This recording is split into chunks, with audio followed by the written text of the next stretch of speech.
Hi everyone, welcome to Football 360. This week's show is a slightly different episode.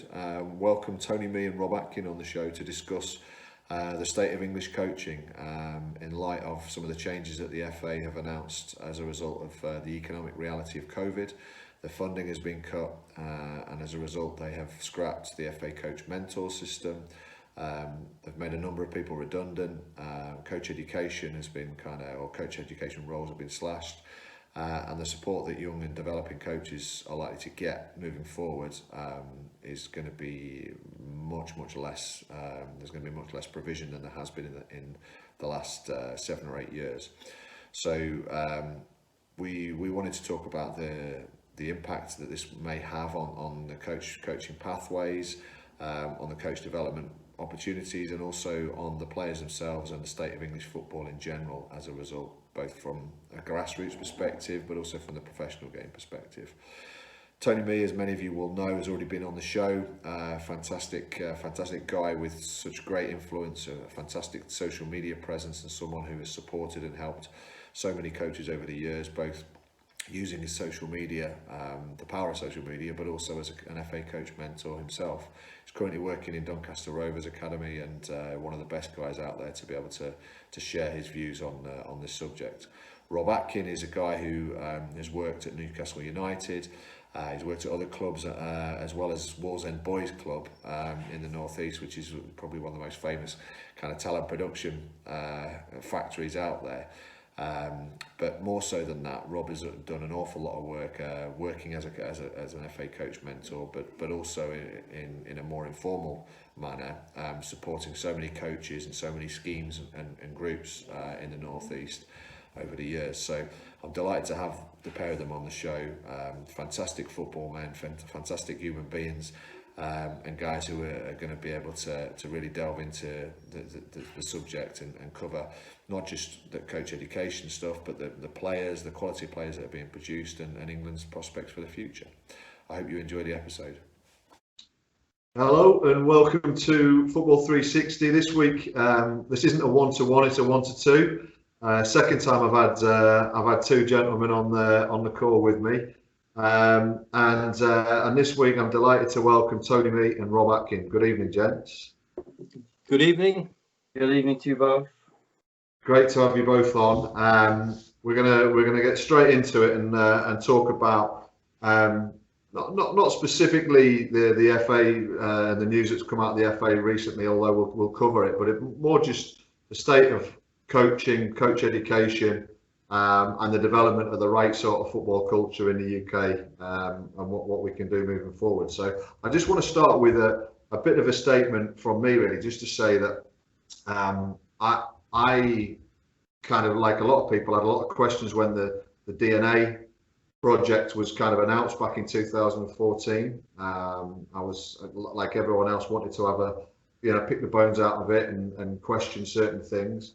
But I think it's become really apparent to me over the years, both during my time in the UK and then even more so since I've been over here in Spain, that the joined-up approach, that the qualities of that DNA vision and the joined-up thinking, and the time and thought that's gone into really improving English players through the age groups, and seeing that all the way through the system from the most elite levels down to the grassroots, that football that we might all see as you drive past on a Saturday morning. And I think what I want to start off by saying is, we all like to have a moan and stuff, but I think there's a lot of good that's happening in English coaching certainly in the last 10 years particularly, and since the DNA vision came out. And I see over here all of the bad things that people moan about in the UK in terms of the coaches' behaviour on the sideline, the attention and the focus around winning, the lack of understanding of how kids learn, the respect that everyone needs to demonstrate during this process. And I see all of the bad things that we moan about in the UK over here, but amplified. So I guess I'm now grateful that I'm, to some extent, a product of the FA's work in the last few years. And I just wanted to start with that statement, You two have got many years of experience of both coaching, working with top players, professional environments, but as also, I think more importantly and relevant to this, mentoring coaches and supporting the next generation of coaches and supporting coaches who will go on to no doubt have a major impact in the game. So, first of all, Rob, let's start with you. How do you see things? Do you agree with what I just said in terms of the quality that exists? Oh, definitely. I think pre-COVID, we were in the best place ever. I think regarding coach ed in grassroots, the opportunities for people. Well, there was a lot of quality right across the board is yet to be discussed, but the mentoring program actually did get out there and do a lot of work. Yeah. A lot of, and I know Tony worked on it because I've met him on some of the training days under the radar, if I'm honest. So 5 and 6 years of lots of work under the radar, but really drilling down and work with individuals who then you could see a tangible improvement in what they were doing. And a lot of people who they're still in the game and they're having a massive impact. So a lot of it was really good stuff. COVID's had a big cause for concern with everybody because that could affect jobs. But I think coaching wise and the way everything was out there, and you could look at stuff, and if you were really keen, build up your own DNA and your own philosophies by the type of stuff that Tony was doing on Twitter, and that was never there years ago. We started off with nothing. So I think we're in a good shape, personally. Great. Tony, what about you? Yeah, I think that I really wanted to get behind the mentor scheme, but I think that my experience of was quite a bit different to Rob's.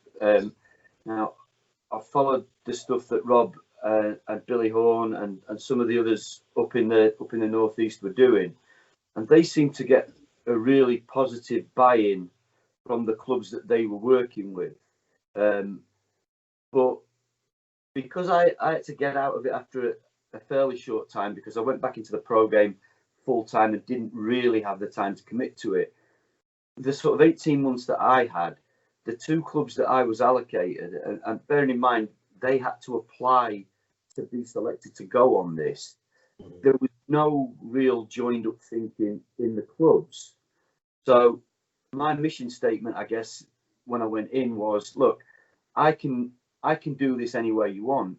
I'm going to try and share with you the England DNA stuff and try and embed that into what you do. But you've got to have a one club mentality, not 8 different teams, but you all wear the same strip and carry the same badge. One of the clubs didn't get back to me after the first meeting, and the other club I decided to persist with because they were my local village team.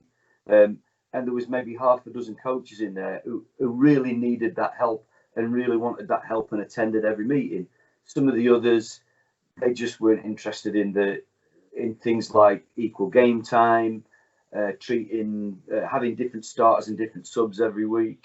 Yeah, I found it quite frustrating down here, but I have seen other people who've probably left a much stronger legacy on the mentor program than I did down here. Or having said that, 1 or 2 of the coaches that I work with down here who were level 1 at the time are now pushing towards UEFA. So fair play to them. Yeah. So okay. So you've had 18 months in that coach mentor scheme as a mentor, but in terms of just broadening that a little bit, in terms of your experience of the coaches you've worked with in the pro game, how I mean, can you give us some commentary on what the last 10 years has been like in terms of what you just great examples. It's lovely to hear that you get some level 1s through that are now working in the pro game with you. I think that's fantastic, and that hopefully is a commendation of the FA's kind of plan. But I mean, in general, what are you seeing in terms of the coaches that are coming through now? I mean, certainly from my perspective, it's great that I've been in academy football nearly 20 years now, so I can go to play Rotherham, Bradford, Burton, some of these teams, and I'm seeing coaches that I took through on their level 1s and level 2s who are now out of the game. Now that's not for everybody. Not everybody wants to make a living out of the game, and to be fair, not everybody can afford to make a living out of the game at our level, because it does require a lot of sacrifice. But it's great when you see ex-players. I got involved in a discussion this week on Twitter about it with the apprentices. You know, the ones that are on the YTS, the old YTS scheme. It's not called that now, obviously. Yeah. When those lads actually take the coaching that they have to do seriously, rather than it's an encumbrance when they're doing it. Do you know what I mean? Yeah. They've got 2 years, and part of their education package is to become a level 2 coach. And then you sometimes see them 18 months down the line. They didn't take it seriously, but actually they now realise that they want to go working for a private company, or they want to get into academy coaching. Yeah. And they wish they'd taken it a little bit more seriously. So it's good to see that we've got a couple of kids now within our academy who've done that, who've gone through that process. Yeah. I think that more people do take it more seriously now, and they do look at it as a potential career opportunity sooner rather than later in a lot of cases. Yeah, for sure. I mean, if I'd have been asked to do it as part of something else, first of all, it's not your primary focus anyway, so you ain't going to be that it's going to be a tick box exercise, isn't it? But also, I probably didn't have the maturity to do and to appreciate the topic, to guide other people at a young age like they are doing it. But it's fantastic that now you've got them coming through, and perhaps certainly over the last few years, I think that there's so many more young coaches now, sub 25, and to be honest, probably I'd say half and half. Half of them I think come through and are probably a little bit too green to be doing some of the things they're doing, just my opinion. But by the same token, I've seen some young coaches come through who might have been a bit green, but have really kicked on into fantastic coaches and influences. So Rob, in terms of the players that you're seeing in the Northeast, particularly, it's a hotbed of football. We're talking about Peter Beardsley and Wallsend Boys Club and all that fantastic legacy and stuff. But I mean, are you seeing the impact from the DNA, from the coach mentoring system? Are you seeing it, the impact on the actual quality of the players coming through in the Northeast? I think there's always that number of players because you've only got 3 professional clubs. Yeah. So that leaves a lot of players who, even if they all took their full quota into the 3 clubs, there'd still be a lot of talent out there. And Tony will know this because Tony's hosted teams that have come down, players who aren't in an academy because there just isn't the space. And then you look at 30 pro clubs in the Northwest where a lot of these kids up here would be in at least Rochdale Centre of Excellence. They'd still have to buy kit and travel by car. But I think there's enthusiasm.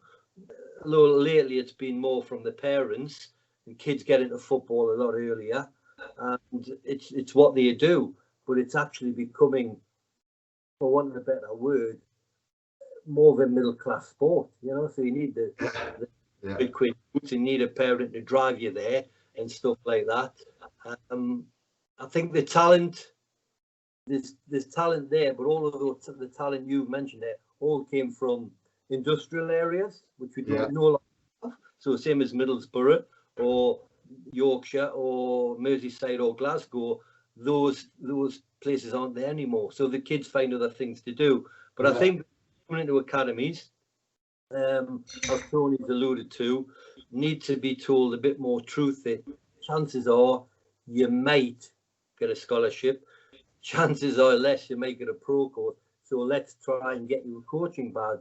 Now, out of the clubs that used to come together via the PFA, there was Sunderland, Newcastle and Carlisle. So there'd be about 30, 40 players. Now, out of that one prelim back in the day or level 2, you could count on one hand lads that took it seriously and went on. Right. And got a living in football because they still have this dream, you see. Even this was the day before they were getting released. So I think there's a lot more can be done. It's about who's mentoring them, who's driving them. So at Newcastle, the lads would take level 1, level 2, but they'd also be asked to turn up on a night time and work in the academy and just shadow somebody and help somebody, because you get a badge, it's great, but if you don't get on the grass and get put in that come out your comfort zone and deal with young kids, it's a bit pointless, you know. So Yeah. There's lots of different ways and areas that people can be encouraged to take things on, but it's who's mentoring them. So at Newcastle United, we had a guy called Alan Irvin, who's now at West Ham, I've just seen, and he took an interest in the kids. And we've had other people at other clubs who they don't bother. And Tony will say, you've got to get to know these people. The psychology is massive, you know. Yeah, I mean, there's a lot of, because you both talked a little bit about the younger players who do their coaching badges, who have it as a plan B or C or D or whatever. We've got the parents, and I think the parents are a massive part of the coaching community, with a huge, in fact, they're very vociferous when I think about it, because when you consider the people that you interact with on Twitter, Tony, and obviously you've influenced so many people on there, there's got to be 60-70% of the people who follow you have got to be football parents who are coaches. Yeah, I think that's the case, because in a lot of cases, and I used to find this a lot when I delivered level 1s and level 2s, when you asked the question, why have you got into coaching, it was because there was nobody prepared to take their kid's team on. Yeah. Whether they then develop a love of coaching, or they just want to coach their boys' team. I know a lot of parents who've said, well, I'll coach him till he gets to under 16 and then that's me done. Yeah. And actually, you still find 10, 15, 20 years later, they've either gone back into it or they've stayed in it because they have so much. And I think that there is a lot more support out there now. And actually, one of the reasons that I went on Twitter was because when I first got my coaching badges, there was very little support. There was an FA organisation called the FA Coaches Association, but it was very hit and miss. They didn't organise much in the way of CPD. They put a magazine out, but there's no substitute, like Rob's already alluded to, for seeing good coaches put on good sessions. So I just when I got onto Twitter, one of the things that I wanted to do was share some of the stuff that I'd accumulated over the years. Yeah. Like I say, I mean, we're not talking thousands of years ago. This was when 98, I think I did my UEFA A conversion course, and I just couldn't find anything that was going to help me. I had to rely on my experience of other coaches, good or bad. Yeah. A lot of people, I guess, of my age who now coach had that same experience, because there wasn't county coaches associations, there wasn't partnership with clubs. Well, this is the thing. I mean, you two have to correct me, and and apologies for pointing it out, but you're both a little bit older than me, a little bit. And from my understanding, I guess, of the last 30 or 40 years, is Charles Hughes, Alan Wade, those kind of guys were the reference points in, let's say, 70s and 80s. Then there might have been a void for a period of time when coaching didn't really have a focal point, other than the what you see in the public eye and the media in terms of the managers, Alex Ferguson as an example. And then I think this last 10 years has been a golden 10 years in many respects, because if you consider what the FA has done with the DNA side of things, when you consider the investment that's gone into it, with the amount of money that's gone into football, it has trickled down. Regardless of what people say, it has trickled down into coach education, full-time jobs for jobs for mentors, jobs for area support type staff at the FA. And the other thing is social media. If you put, social media has had a massive influence on me as a coach, huge influence. In fact, I'd say more than anything. If I had to pick one thing up, I'd actually say social media. And it's not to say that I take everything there and copy and paste and what have you, but the connections. I mean, I wouldn't know you two if it wasn't for social media. It's got a lot to answer for. But I think, so that's the way I guess I see it. I mean, the risk, I guess, now with the commentary on the situation at the moment is that there might be a void coming ahead of us because of COVID, because of taking a bump after what has been a fantastic, 10 years, I guess, for coaches. Do you both agree with that? Does that make sense? I mean, if you go back, Rob, back to the sort of, the Charlie Hughes type stuff, how do you view that? the initial Charles Hughes, he decided to write a book, and it was on analysis. But unfortunately, people were taking it as the Holy Grail, and it's a book. And to be fair, not much of the analysis has changed. Most goals are scored one touch and less than 5 passes. But then you see people copying the likes of Wimbledon and Sheffield Wednesday and Cambridge at the time in Watford, but they're playing for their mortgages. You know? So, like, we had the discussion that week. So when you go to somewhere like Sheffield Wednesday, where the ball never left the floor and they play like a bloody 5-a-side team, I learned so much from that, having come through the FA's route, where it was direct play, get it up the big fella up front as soon as possible. Now that's actually coming back round, but with a little bit more culture with Bayern Munich and Liverpool. So everything goes in a circle. So I think this is where you have to look at yourself and decide what you want to be and be your own person. Devise your own philosophy, devise your own DNA, and it probably comes from how you played. So as a youth player, I pretended to be Glenn Hoddle in ping balls everywhere. Then I got into senior football and I just ran around kicking everybody because you had to survive. But you start to think about stuff, and the stuff Tony talks about, and people are wanting quick fixes to watch Monday Night Football, a Man City play like this, and they're running the under 10s. And you go, well, hang on here. Let's get your priorities in place, and why you're there and what you're trying to do. And I think it's about learning about yourself. Going back to the original coach educator, there's a guy called Jack Detchin. I don't know if you've heard of him, Tony, but he would drive up from Wakefield to Benwell, no social media, no mobile phones, and show everybody a Maradona spin and show shooting sessions. So it was all new. And it was all new to us because we were coming to the end of our playing career. So it was all this whole new, it was like rediscovering America, if you like. And now we're looking back. And now we've got so much to look at, but we have to pick the bones out. And we have to take out what's relevant to us and try and be a leader, not just a follower and say, oh, well, Man City are playing with a back three or whatever. Be yourself and work as you've got. And as Tony alludes to now, the sports psychology, when we're talking about CPD, find your own CPD, and it might be nothing to do with football, but it'll be you treat people, which you didn't learn on the courses. You got shot in front of everybody and to see if you would bounce back, and if you bounce back, you were probably going to get your badge, you know. But things have changed, society's changed, and it's sometimes for the better, but we have to carry on what we know through our enthusiasm. And just try and steer these grassroots coaches who are mostly dads. My big job there was to keep them in the game and say, okay, you've been with your son from under 7s, you're now under 14, you're pulling your hair out. What was the best year that you liked? Or under 8? Well, specialise in that. Brilliant. Yeah, your kid, play for the under 14s because they'll just turn on you as a parent anyway. They don't as a coach. And I had to say, was a very good player. He was in the centre backs in Sheffield, but I hated coaching him. And if I could, I would try and keep out of his way because it's a totally different environment. Yeah, I love that. Just on when you're talking about creating your own philosophy, it's probably about the identity and understanding where you're most comfortable. Like you say, working foundation phase, development phase, professional, senior, whatever.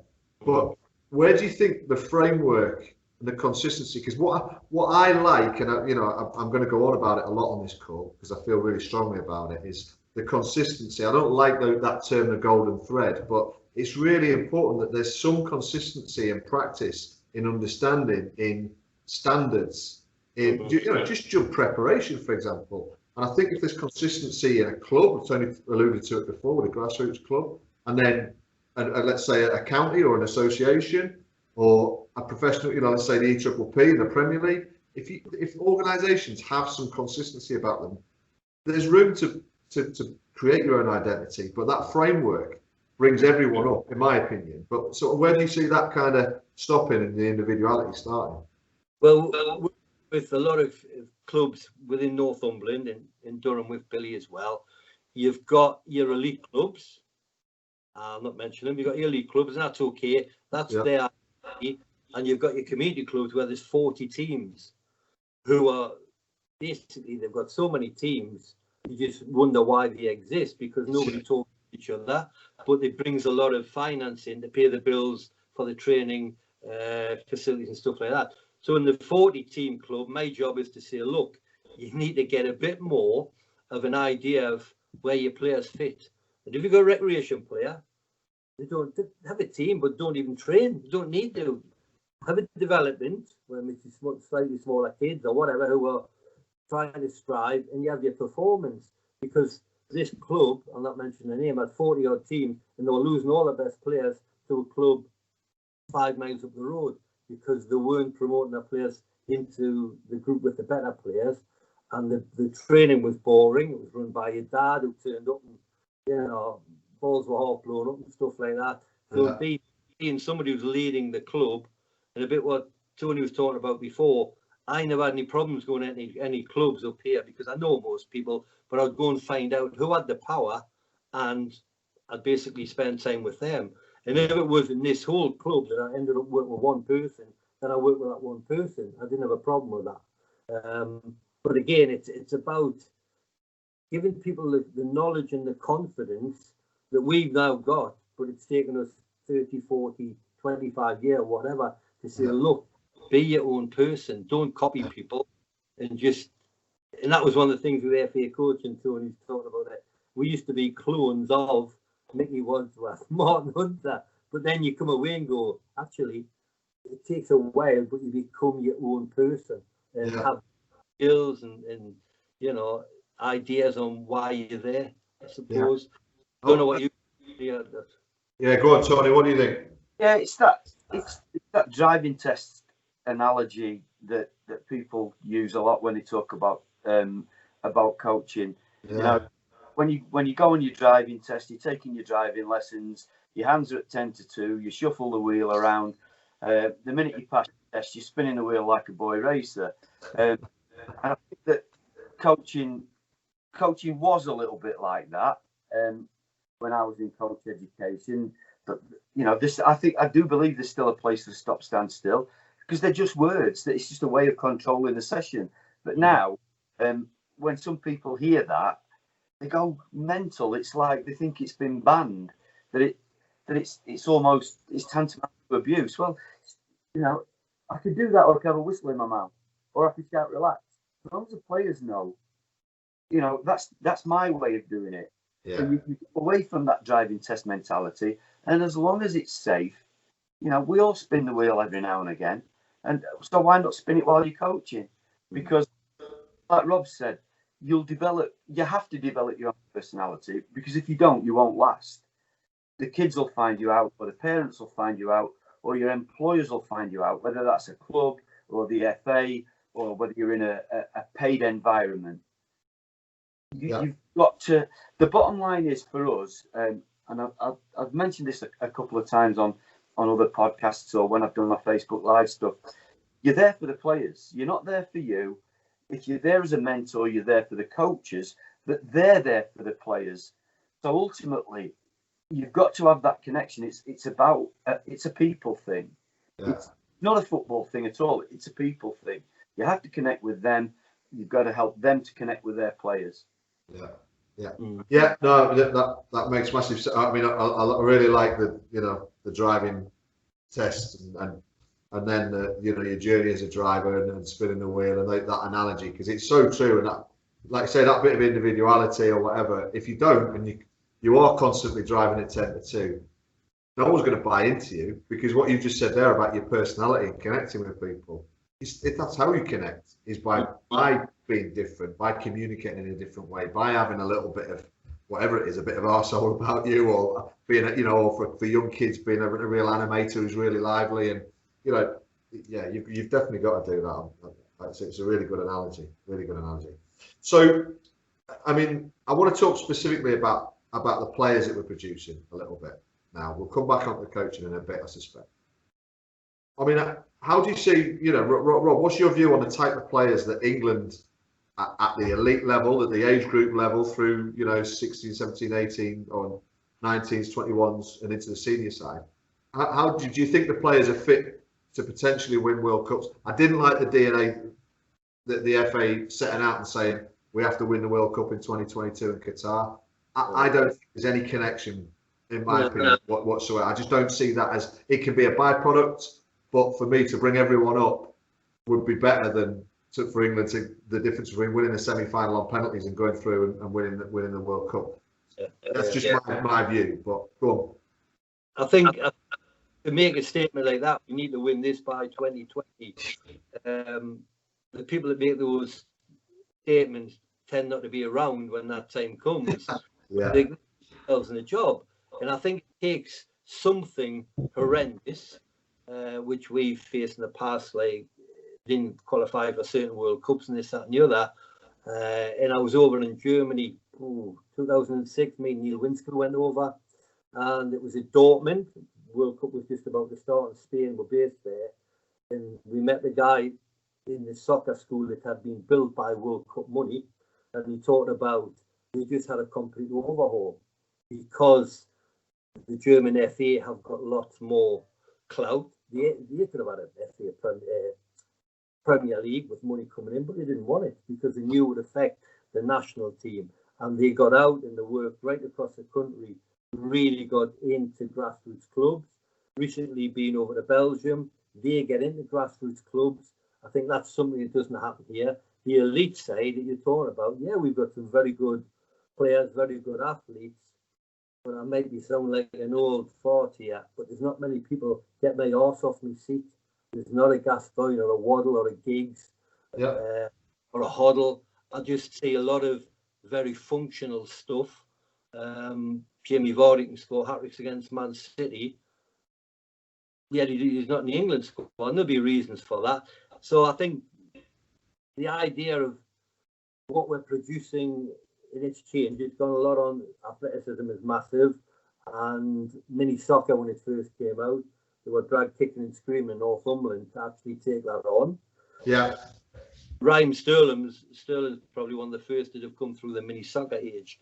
Going further down the age band, I just see too much restriction on kids. And it comes again, and Tony's the same as me. We'll have played out with our mates, and 1 week pretend to be Bobby Charlton, the next week pretend to be Ray Clements and go and goal. So there's not this freedom. And at a time at a top club, and again, you've mentioned it, but I won't. And the under-9s, under-8s, under-7s coaches, it was just about winning. And when you're trying to say, well, that kid needs to go past somebody, getting it off the goalkeeper, I don't want that, just get the goalkeeper to kick it up front. And they evaluate their whole being and their whole team as if they won. If they don't, they replace the players they've got. The coaching is done to the extent it should be. Academies, EPPP, they're there, but really to get into a Premier League team, to a Premier League academy, wow, you've got to be going some. And if you do, it's probably because they've brought you in further down the line. I look at the likes of Tony and clubs that have got to try and produce players. Yeah. They've got a good chance, and being honest to the kids. And I would say to a parent, and we've said it for years, get away to Cambridge, because if you're any good, you'll get the first team quicker. If you're not, you'll get found out. And I think that's just being, again, a bit more honest and harsh, if you like, to some of these players. Yeah. So you would send the kids, or you would tell parents, you might be better off sending them to a League One, say Cat 2, Cat 3 academy, rather than being on the fringe of a Cat 1. And I signed quite a few players at Newcastle, and I would get parents, we're really worried he might not get a scholarship. I says, well, if he doesn't, somebody else will take him on because he just had 5 years quality coaching in a nice environment. So look at that. And there's kids there now who are playing with the under-23s. They won't get in the first team. Yeah. The supporters want names on shirts, so go and have a go. There's a lad played for Tony's club, was at Newcastle United, and he's had a fantastic career. Doncaster. What's his name again? Is it Coppinger, yes. And he came through a group with Aaron Hughes and all them, and I think that's a fantastic success for a kid. Couldn't agree more. Marvellous career, marvellous example as well. I'm sure Tony will be able to tell us more. Yeah, I mean, just on Cops, it is an example, and I think that he said it himself. where in that group that he was in at Newcastle at the time, there was going to be no pathway for him, and it's something that we talk about quite a lot at the club. Is there a pathway for the stronger players to come through to get into the 18s, to progress to the 23s, and then to get on the pitch with the first team, and sometimes players do need to step back, and unfortunately a lot of the time it's the parents that get in the way of that backward step, because there's no money in it, there's no glory in it, but actually what you need to be doing is playing football. Nobody's going to start with getting splinters in your backside, so you've got to get out and play.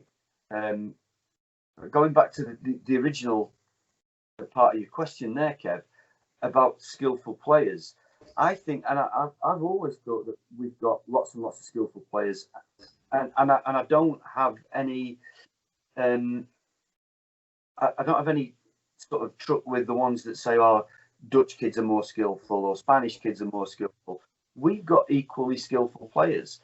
Those age group teams from, okay, it's 2 years ago now, I think, the 17s, 19s, and 20s, who won the Europeans and the Worlds all within 6 or 8 months of each other, were full of skillful players, and only now are they starting to get to the right level, the level that you would expect them to be at.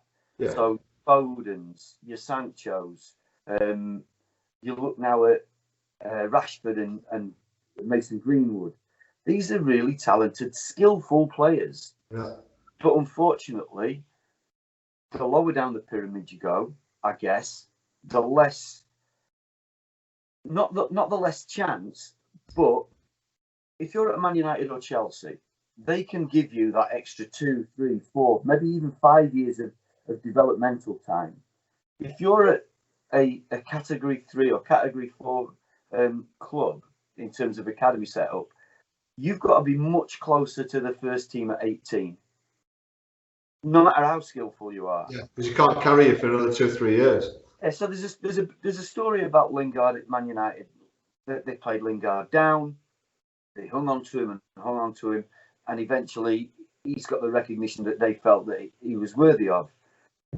But I carry that player for 4 or 5 years in your development group.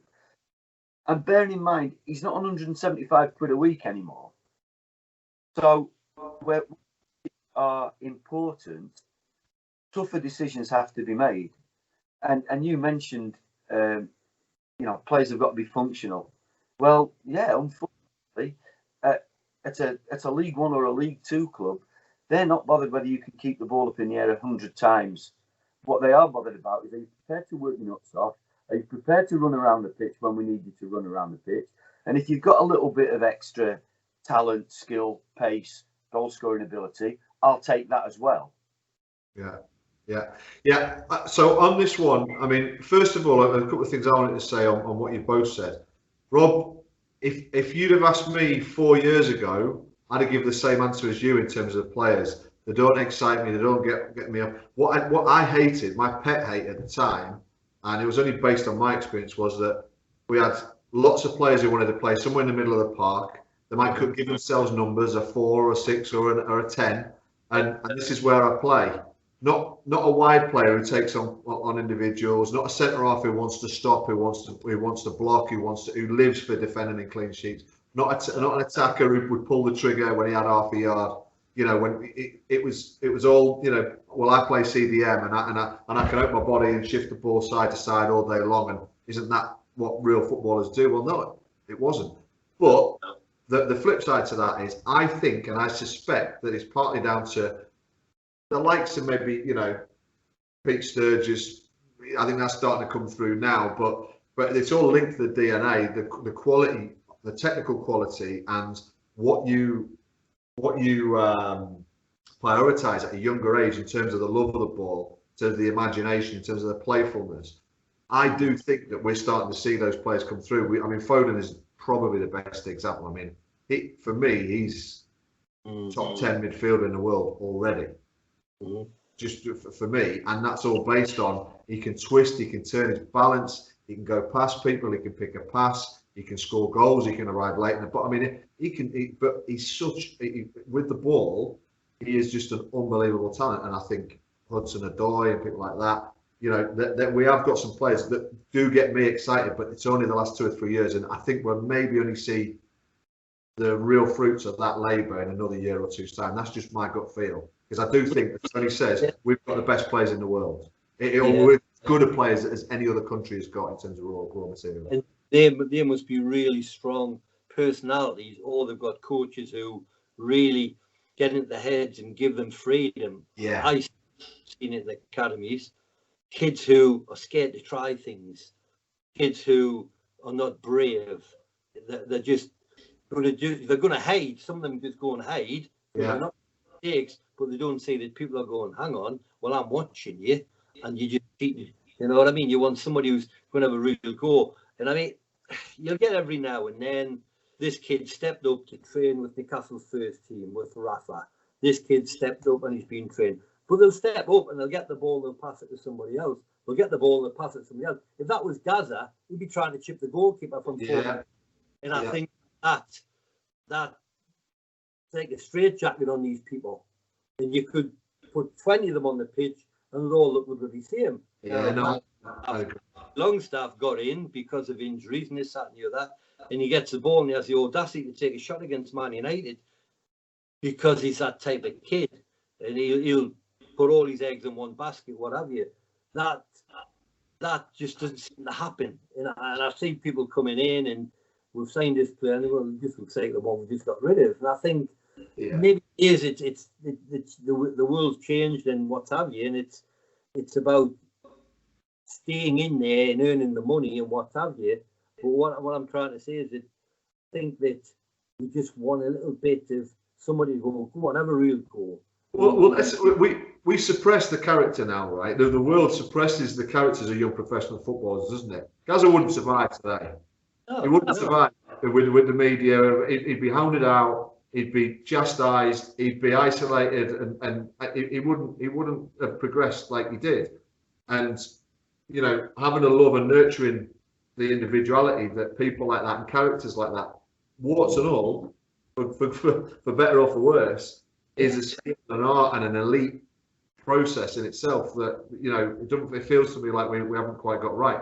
And I think on just to finish off what I said before as well about the players getting me off my seat at the moment and me really feeling like England's got a great crop of talent with the ball, is that what disappoints me, particularly as an old horrible centre half, is that just as that gets better, the fundamentals at the other end of the pitch or at moments in the game when you need to have those fundamentals about doing the ugly thing and managing a game, you know, defending, working hard, rolling your sleeves up, all these things, what the quality might go, but it always seems to kind of tip like that. Instead of everything going up and just, you know, just at least maintaining that desire and that quality of kind of professionalism about their habits in everything they do in the game, they might drop off, but there's more technical quality. So that's the frustration for me. I think the other thing I wanted to say, guys, is that Ben White for me is, I think, the prototype for what we were talking about there, Tony, in terms of a lone player. So if you can replicate what Ben White's had, who's clearly a Premier League level player, but they needed to send him to Newport, and then they needed to send him to Peterborough, and then they needed to send him to Leeds, and he's worked his way through. And Newport, Rodney Parade is not a ground for fancy football. Newcastle will find that out tonight, I suspect, even without any fans. I mean, they've had a couple of good FA Cup runs in recent years, haven't they? But to play at Newport for a whole season in League Two and then do what he did at Peterborough, then do what he did with last year, which was phenomenal. And I suspect he's just going to take the Premier League football with Brighton in a similar fashion as he did at Leeds. So if you could take the equivalent of a League Two Ben White and send him down to the Conference North and send him to Blythe Spartans or wherever, and then maybe send him on to Gateshead, and then he might be the finisher. He might end up with James Coppinger in League One, being the best, you know, and having a career to be super proud of, like Coppinger, I'm sure is, because he's had an unbelievable career. I think the only problem I have with when our players, it's nothing to do with me because they're not really my age group, but the thing that I find is that you mentioned non-league North will come in and they'll ask for first year pros, second year pros, second year YTs who are a little bit older. They'll take them on loan, and then they stick them on the bench because their mates are on 50 quid a week or 75 quid a week. And that frustrates me because if I think that I might come across the wrong way here, but I don't really care. If you come into a pro club and ask for their players to come to your club on loan, then you've got to do is play them. Yeah. And I know that that's happening a little bit with a couple of lads that we've got out on loan at the minute, one at Redditch and one at Gainsborough. Those boys are getting game time. And don't get me wrong, I don't think you automatically get game time. Of course. Played, but to take kids on loan almost just to forge a relationship between the club and then not play them, I think that's a little bit disrespectful. If you came to ask me later that season or the following season, and you've taken a player and then not played him, nobody gains from that. I'd be less likely to deal with you. And I guess when I look at what's happening with our first team now, where at the minute necessity is we've had a lot of loan players last year, a lot of loan players this year. They're seeing our manager put these players in, get regular games, do well, and now they've gone back. There was one played last night in the Premier League or the Cup for Villa, who we had on loan last year. We had Ben Sheaf from Arsenal last year, who's now at Coventry this year, and Arsenal have played to our club. So you can see how the loan system works, and hopefully those players who have come to us and played in our first team and got that experience will now go on either another loan at a higher level, or they'll start playing, for their clubs. Yeah. But at the same time, I still think that there's English players who, if you stuck an O or an itch on the end of their name, would get a game a bit quicker. You might be right, pal. You might well be right. I think, look, on the loan one, absolutely. You got to pick the people. If I'm going to send my son off to be taught a musical instrument, I want to know a little bit about the guy's character or the lady's character. I want to understand how they treat other kids before I'm not, and the same applies there. Like you say, if a kid goes there and he's just sat watching, of course you can tell the kid, you've got to try and learn from every experience, a different dressing room and what have you. But the reality is, as a pro club, you wanted to get some experience, and 100% I get it. But I think, like I said, the thing with use Ben White as an example, I think he's a perfect example. They've added those horrible bits to his game in that experience. He's had Harry Kane had the same. Harry Kane how many loan spells did he have before? And he was quite a late developer, really, in terms of, he certainly wasn't a Rashford or a Rooney that was, really doing it in the Premier League at the age of 18, 19, 20. He was probably 22 before I think he became the force he was. So, okay, listen, let's move on a little bit. I knew this would potentially be a long one, but we haven't even got halfway through to what I wanted to cover. Let's talk just quickly about futsal. I haven't. This isn't something that I've talked about very much with either of you. Maybe Tony just a little bit.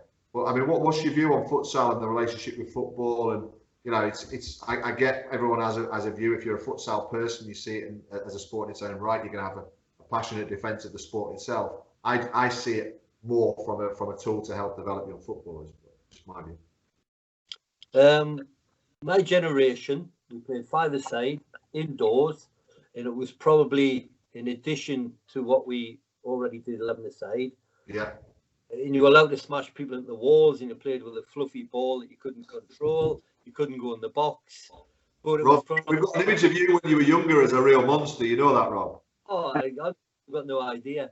Now, no, go five-a-side, kept out of the way. So it was a fitness thing. It was another night training, and it was a social thing.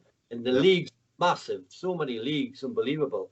Now, for me, futsal, and when I've mentored a club and they've got indoor facilities, I'll say you need to use a touch line. I need to get a heavier ball, i.e. a futsal ball, because what you're doing is blowing your size 4, your size 3 up full pelt, and playing on a hard floor. Well, they're not going to be playing that on Sunday, and Yeah. hitting the board on the pitch on a Sunday to play a 1-2, which you used to do in five-a-side. So that for me was brilliant, and I think again it's an addition. It's a technical game, but I found it was trying to move off, and that's okay. I've got no trouble with that. And becoming its own sport in itself, and the crossover between futsal and 11-a-side football started to be totally different. And we've talked about the FA, and we've talked about new initiatives, and it just seemed to be another number crunching thing to get a coaching badge. You now get a level 3 in futsal, which originally futsal was get on the court, there's the lanes, there's a heavy ball, get on with it. Now, I don't see how much coaching needs to go into that. I'm sorry, but I don't. So why they would then start to devise all of these coaching badges to go with that? I mean, I think just on that, I mean, the part of the answer to that is that obviously it's a more developed sport over here, and I can tell you just from my experience of my lad playing futsal over here, that there is, it's a different process. I mean, it's probably a combination of basketball, handball, football in terms of the movements and the more organised set piece type structures, and the way that they have a very kind of mechanical almost approach sometimes to training and working on particular patterns and movements, and so I think I do recognise that it's its own right, that there is, you could probably work through the levels. It would be a brave association to say, right, and I would go with this. In December through to end of February, we're playing indoor football. It just wasn't a facility. The leagues up here thought about it. There wasn't a facilities, there wasn't a spectator areas, so it was a non-starter. So let's put things. And I know the Premier League academies, we're playing futsal this week, and it off and play on some AstroTurf somewhere. Well, I'm sorry, but you're just pretending, you know what I mean? So it's like everything else. It's like somebody will say, oh, well, Messi played futsal, Ronaldo played futsal. Yeah, and they played lots of other things. They probably played tennis. But you have to take that wider picture. And the more that people are playing, as we've said, it can only benefit them as long as you haven't got overplay. And I think, again, it puts them in a situation where they have to depend on their techniques. And when I've watched games, and there was a team put together, it was 5 centre halves, and they got walloped because by the time the message went from their head to their toes, they'd lost the ball. And I thought, you've just described me. Me trying to play futsal over here. Goodness me, it's a write-off. Within 20 weeks, those players had improved. Yeah, they improved themselves. It wasn't about coaching. It was you need to move quickly and do things. Look to play that ball forward and join stuff like that. But now I think. But you think it's a good tool for football, and you think that I mean, I'm not wanting to put words in your mouth, but it's of benefit to the FA to have an interest in futsal. Yeah, and I think schools could do it indoors. It gets people active. That's what it's about. And we talk about trying to replace street football. It's probably been the nearest thing. Yeah, I'd agree, absolutely. Tony, I think that I can see the benefits of it. I did when they started introducing the futsal coaching courses. I went on, I think the introductory one and the level 1. For me, I think there's probably less transfer than a lot of people give it credit for, because they talk about first touch. Well, the first touch is better because the ball is heavier and it doesn't bounce off your foot so much. Yeah. So I would rather consider it as a sport in its own right. Because I remember I was delivering a level 2 up at Sheffield Hallam University Sports Park one time, and there was this competition on the pitch next to ours that had been advertised as a futsal competition. Well, it was outdoors, it was on AstroTurf, and they didn't have futsal balls. So how was it futsal? Yeah, that's doing a disservice, isn't it? Yeah. And I think that there has been a lot of that. They'll say, "Oh well, just use the heavier ball outdoors." It doesn't roll the same. It doesn't bounce the same. So I just think that one, there's not as much transfer as people give it credit for. It's easier to control a ball that's heavier because it doesn't run away from you. It doesn't bounce off you. Yeah. I do think there's a lot of not falsehoods, but a lot of misconceptions about how the two, how futsal transfers over into the 11-a-side game. Yeah, what Rob described with 5-a-side and the old massive tennis balls and bouncing it off the wall and all the rest of it was probably closer to football than futsal is. Yeah. It's hardly played anymore, even as a recreational sport. Yeah, it's really good points. Really good from the pair of you. I mean, I think what I would add is I think it's the movements at a certain time in a young player's development as a footballer can be improved. So the speed and the dynamism, the balance and the coordination, the ABC stuff, combined with having a ball in the vicinity, I think that's where the big benefit is for me. And I mean, looking at it from a purely selfish point of view in terms of my lad, that's I think what will help him. If he chooses to do more football than futsal in the future, and that's what I think will bring to him. But really good points there. Really good points. Okay, go on. Sorry. I'm sure that those that are involved in futsal will absolutely hate us for what we've just said. Well, no, I actually think the point that you've just made, Tony, about the transfer, the fact that there isn't as much transferable element of a transferable element as you, or as much of a similarity or whatever. I think they might say you're probably right, because I feel like my view, using it as a development tool for football is what offends people who really love futsal, because they see it as a sport in its own right. And I respect that massively, because I have friends here who are, top futsal people, and it's wonderful sport to watch. Absolutely. Brilliant entertainment. Really, I could talk all night about it. I think it's a wonderful sport to watch. And I was gobsmacked, because as a big old horrible centre half who used to rod it and, never really liked, I couldn't see myself enjoying playing it. I therefore thought I probably wouldn't necessarily enjoy watching it, but I couldn't have been further from the truth. But yeah, I'm not sure. I think your point there actually might be appreciated by some people in futsal. We'll see. See what the feedback is, pal. See how many followers you lose from the futsal community. I think the point that we've all gone to, I think it's just the accessibility of it. It's like hidden, and there might be a league there, but it's full. And I think if it was to add it in as part of, then let's go. Let's really enjoy it, Well, the other thing is, and you alluded to it a little bit because of the winter schedule, how much football is lost these days? Oh. Because of health and safety or whatever. 20 years ago, half the games that get called off would have been played on a quagmire, admittedly, maybe not helping anyone, but they'd still be out there playing the sport they love. So, everyone's got to think about providing a facility for kids to continue to play through what are probably going to get, more extended periods of bad weather if the climate kind of, differences over the last few years or anything to go by.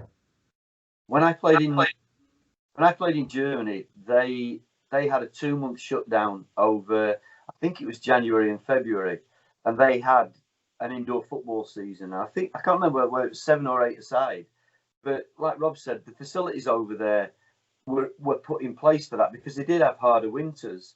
Yeah. We could have 2 feet of snow for 2 months at a time when I lived in Germany, but it was just a scaled down version of football. We still used the size 5 ball. Yeah. But it was really popular. You'd get a lot of people who would come to watch. I think that's something that people need to think about. I really think that the FA needs to think about that from a facilities to enable, and to provide opportunities to continue to play. I think it's really important. Okay, let's talk quickly about the money in football and the redistribution of wealth. Right, I think we're probably all of a mindset that there's probably more money than we'd ideally like to see go into agents' pockets and go into probably top players' pockets, as opposed to at the other end of the scale where young kids don't have facilities to play football. But at the moment, with COVID and there's clearly going to be an impact with the loss of the mentor system, the lot of the changes, some of the coaching courses were going online.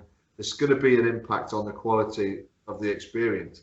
You know, what are your thoughts on the finances and what needs to be done? I mean, Rob, you made a great point before. I've long since felt that the German system is something that I would absolutely love to see, or what the German reality of basically sticking two fingers up to the commercial demands of clubs and looking at things from the greater good and distributing the wealth in a more democratic way, quite frankly, or it's almost like a social, a left-wing policy, to be honest. But on this one, I'm absolutely bang on. I feel like that's really the right way to go. But what do you both think about that? Well, I think one of the biggest things, you compare the German system to ours, for example, is they've got the 51% rule on club ownership. So nobody's allowed to own more than 51% of any club. So that makes the club system a much more democratic one, I guess. You've got no oligarch owners over there that, or like the Glazers at Man United, for example. And you look at the money that that A, it costs, B, it brings in, and C, they've taken out. In Germany, that's a completely different system. So they're still able to attract big sponsorship deals and everything. The other difference, of course, over there is that they've only got 2 professional leagues as such. We support a pyramid that's 92 full-time clubs, more than that now because the majority of the conference.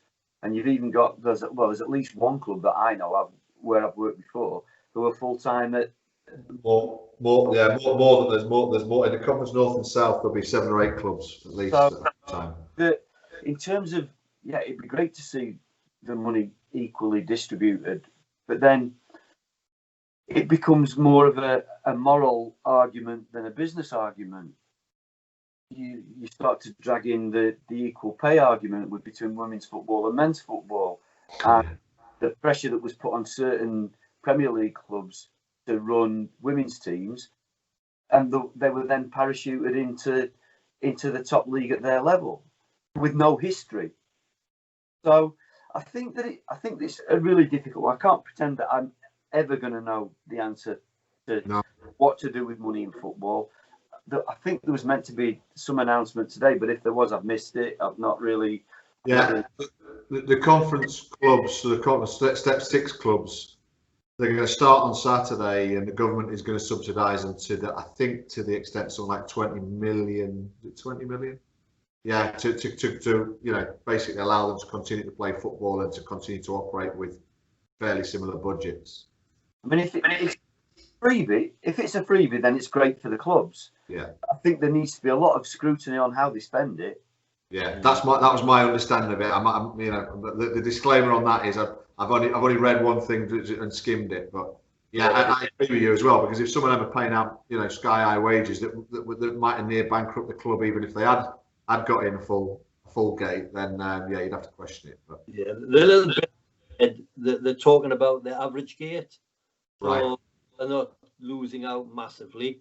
So it doesn't really allow them just to pay lots of big bucks out to players that may get them success.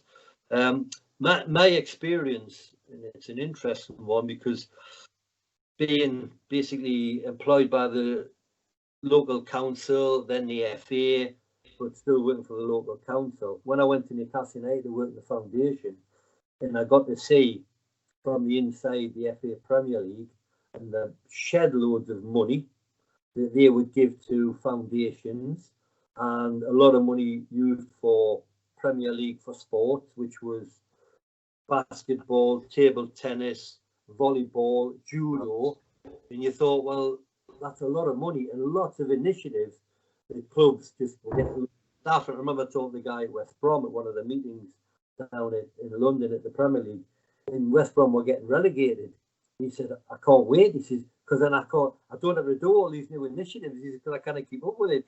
But that money just seems to stay in one area. It doesn't go into grassroots as such. They'll have the Premier League girls tournaments and boys tournaments that played at Man United at the end of the season, or Aston Villa. but there's not a lot goes out from that small pot. And then you've got the likes of clubs lower down the leagues trying to be something they can't. And even in non-league, you get somebody coming in, a couple of clubs near to me, they tend to get the FA Vars final because the level they're at, and it's just the chairman or an owner wants his day at Wembley, put loads of money in, but it's a short-term fix. You know, it's not. There's nothing really long-term. So I think the government could do a hell of a lot more, but they don't. You know, even it was just on facilities and understanding how much it gives people regarding exercise, well-being, mental health, the whole lot, but it just seems to be run by volunteers once you get below, as you've said, the conference and places like that. And volunteers are dying out. Not only going to the wall because nobody wants to be a volunteer. These old guys are just doing other stuff, you know. But I think that really good insight, because I'm probably guilty of smashing the Premier League and the Premier League clubs over their head because they don't do enough. But I don't see what you've seen at Newcastle, for example. But there was a big gap, and I'm not speaking out of the school here, between the Premier League and the FA. Yeah. Seeing it now that what's happened, there's been no help offered to all of the staff that's been laid off at the FA, top staff that have been there for a lot of years, and any sort of rescue package could have easily been sent across. But that's, you know, a lot of it's historical, but we won't go. I think there's one thing, you know, we touched on it just briefly there with the women's game, the growth in the popularity of the women's game, and more so in the participation in women's football. It's something that goes under the radar. Often people say, well, should Alex Scott be presenting over Matt Letizia, or you know, is the Women's Premier League a product of people that football fans really want to watch? Well, let's forget all that for a minute and just think about all the young girls who have been out exercise. You just talked about it, well-being, mental health, physical health, and massive social kind of learning journey that they've been on through football. And that wouldn't have happened 20 or 30 years ago. And I think ultimately that is a big benefit of some of the stuff that we don't always give credit to. Yeah, 100%. But and again, I think when people do start, and this is generally people outside of football, start criticising the money that's in football, they need a realistic idea of where that money is. It's not in the Football League, certainly not at League One and League Two and conference level. The Premier League is its own beast. It has become this massive conglomerate that actually, I think that if they were to tell the FA that they were going to play 15 aside with 3 balls on the pitch next week, that's what the Premier League would become, and the FA would have no say in it. They're two completely different beasts now. People need to keep that that separation in mind when they do start criticising the FA, particularly because the FA isn't the big rich cash cow that people think it is. The Premier League is. Yes. I'm not saying that the FA are paupers by any stretch of the imagination. Yeah. And if people are going to question things like, well, where does our fine money go? All that, those types of questions, I think that they're genuine questions. Yeah. I mean, I think what I have an issue with is the transparency, the accountability, and also the communication and clarity, which is, I guess, transparency as well. You know, I look at the PFA and the salary that Gordon Taylor's been paid for goodness knows how long. You know, I mean, I know that's only a drop in the ocean, a couple of million quid, but it's not only a drop in the ocean if you consider what that money could do, or some of that money could do, and that's coming out of professional play. And I'm not sure how accountable he is. Now, I'm going in on him a little bit because I have a bit of a bee in my bonnet about that.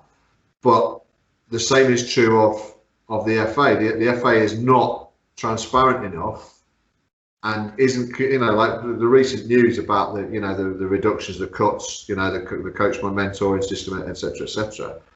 You know, what a soap opera that was in terms of communication. I mean, if I'm the head of communications of the FA, or I'm chief exec or whatever, and that gets out there, the minute it gets out there, well, unless you've got something to hide, you should be communicating, because there's so many people affected by that. It was jobs, you know, all the way through to the kids who are being coached themselves. You have a responsibility, and that accountability I don't see in the organisations. And I mean, you know, we're getting onto a slightly different subject there in terms of, you know, best practice in organisations and, you know, leadership and management structure and stuff. But not overly happy with that, to be honest. But final thing then. Let's move on to sort of wrapping this up a little bit.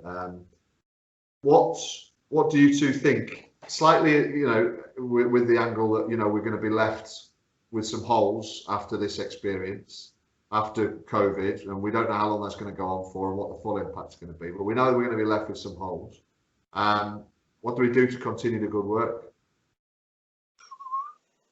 I think personally, and it's in our DNA, the likes of myself and Tony and lots of people. And it's funny going, Stanley's gone back to run the under 12s. Yeah, I saw that today. Brilliant. We don't just walk away. We won't, because that's what you do, and we'll help people. Just the fact we ain't got a tracksuit and getting paid X amount per hour, it's what you do. And I think we've really got to galvanise and push on and not worry too much. I mean, I've seen, about every 10 years at the FA things change. A whole new raft of people coming in, the other people move out, and it gets dumbed down and it gets more towards diversity and this and the other. But what I have noticed, KPIs mean a hell of a lot. Again, the number crunching means a hell of a lot to sit in front of somebody and go, right, why do we need to get rid of all these coaches? Well, it won't really affect the leagues. It won't affect the amount of people playing, right? Okay, Sunday football's died on its arse. And I've got an idea. Let's do walk-in football. So there's a cynical side to that, but it is about numbers, because when you grow and develop, if you stop growing and developing and bringing numbers in, it looks like you're failing. But we, as individuals, have to help people, have to support people, and not lose sight of why we got involved in the game in the first place. And the enthusiasm has to go. It has to keep happening. Will it be a different place? Of course it will be, but it might take 6 months. But the game, I used to have this discussion with Peter Beardsley because he sat in the next desk to me. It's 4 jumpers and a ball. It's, you know, there's fancy tracksuits, there's plastic pitches, and there's Monday night football and tactics boards. But what got us involved in playing football should always be there for young kids. And I think we just got to keep pushing that as well, and promoting all the good stuff, and getting people to find a mentor, take control of their own CPD, because some people will be going, good, I don't need any CPD. In fact, I didn't want a level 1, but have to get onto Twitter, follow Tony, get onto Facebook and look at stuff and take the best bits that they need. Yeah. And as you said, there's so much stuff on YouTube, bloody hell. You don't need all that. You just need to get out there and keep it going, it going, you know. Tony. I think that for me, there's probably there's 2 ways that this will pan out now. So people like us, who've got a genuine interest, a genuine love of the game, will carry on doing what we do, sharing content, speaking to people, mentoring, whether it's formally or informally. Yeah. The danger, and what I wouldn't like to see, is that people capitalise on it, which has happened a little bit post-COVID with the one-to-one stuff. Yeah. There's all the bandits turning up with one-to-one companies and charging a fortune for not very much. People want to pay it, then that's up to them. Yeah. I wouldn't see people, you know, if Rob was going to set up a private mentoring company, then because I know Rob and I know Rob's reputation, I know it's going to be run right. But I think that there's a danger now that a lot of these type of things will spring up, and there'll be the wrong motivation behind it. It'll be people who want to make money out of it whilst pretending to support coaches who really need support. One of the first things that I did when I went back to work after being furloughed was the academy manager and speak to our head of HR and say, right, when we have club CPD, which would normally be an in-house thing, we need to find a system where we invite in, say, 25 local coaches, or we open, if it's big enough, we open up to everybody. So we're not hiding what we do. I've never hidden what I do at any club in terms of syllabus, sessions, anything else. You want to come and watch? If I'm in charge, you can come and watch. If I'm not in charge, I'll ask if you can come and watch. But so one of the things that we're looking to do at our club is open up our CPD to local grassroots teams. Whether we form a relationship with them off the back of that, I've spoken enough in the past about the partner club scheme that I wanted to run when I was at York City, which didn't really get a lot of traction. But I think a lot of clubs could go down that route, and I think Rob mentioned it earlier on. Now they might not want to, and I know that Man United do it really well with local grassroots clubs. We're not Man United, and we haven't got the resources to do anything massive. But if we're going to put on a coaching event for our coaches in house, then why not open it up? We're not trying to hide anything. There's no secrets. And I said this to I did a Facebook Live. I think it was the last one that I did before I work. I said, those that know what they're talking about, those that know what they're doing, lend yourself to the game. Yeah, pay it forward. Yeah, because I think I could probably put a map up and put 15 or 20 people who you could form an unofficial mentoring leadership group, and you two would be in it, obviously. And for me, what that group could do for football, and if it was measured, would be phenomenal. Now the reality is you're doing 90% of that already because you are the people you are, and likewise some of your peers and some of the people that I would the other people that I would look around the country at. So it's tough. You talk about, you go back to the grassroots before. You said about the 40 teams, Rob, before, and the money, and if you've got consistency and you say, right, well, grassroots football clubs need to be set up for one primary reason, that's to give kids the opportunity to get out and play football. And if that's the first thing that you try and do, we can't be that far wrong, can we? You might have different types of coaches, but if you get the kids interested in enjoying football and you make that experience fun, and you make them associate that period of time playing football in that club with some of the happiest times in their life, the game ain't going to be too bad in the future, even if we don't have everything that we've come accustomed to in the last 10 years. We'll see. Right, I'm going to wrap it up there, fellas, because we're an hour and 20 in. Suffice to say, I absolutely love talking football with a pair of you, so thank you so much. I hope thank you. I hope a lot of people enjoy listening to this. We've covered a lot, actually. We've gone in on some fairly serious stuff there, some fairly meaty topics. So it'll be interesting to see how people receive it. But listen, thank you for your time. You're busy men. What you're going to be spending your time doing moving forward, I'm sure we'll be aligned with that last part of the conversation. Just keep fighting a good fight, and thanks once again.